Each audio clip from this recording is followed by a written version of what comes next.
விடுதலை சிறுத்தைகள் கட்சியின் காஞ்சிபுரம் சட்டமன்ற தொகுதி மாவட்ட துணைச் செயலாளர் ஆட்டுப்புத்தூர் தன. கோபி அவர்களின் குழந்தைகள் காதணி விழாவில் விசிக பொருளாளர் மேனாள் சட்டமன்ற உறுப்பினர் எஸ். பாலாஜி வழக்கறிஞர் அணி முதன்மைச் செயலாளர் பார்வேந்தன் ஆகியோர் பங்கேற்று சிறப்பித்தனர். மாவட்டச் செயலாளர் லு. அருள்நாதன் வ. எழிலரசு தலைமையில் நடைபெற்ற இந்த விழாவில் மண்டல துணைச் செயலாளர் வழக்கறிஞர் மதியாதவன்.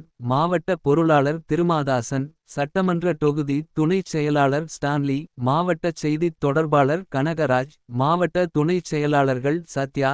ஜெய்சங்கர். ஞானப்பிரகாசம். ஒன்றிய குழு உறுப்பினர் ரேகா ஸ்டான்லி. மாமன்ற உறுப்பினர் கௌதமிதிருமாதாசன். ஒன்றிய செயலாளர்கள் சிலம்பரசன். தினேஷ். வழக்கறிஞர் சதீஷ். பூபாலன். நகரச் செயலாளர்கள் வினோத்குமார். ரமேஷ். கட்டுமான பொறியாளர் வெங்கடேசன் உள்ளிட்ட பலர் கலந்து கொண்டு மழலை செல்வத்தை வாழ்த்தினர்.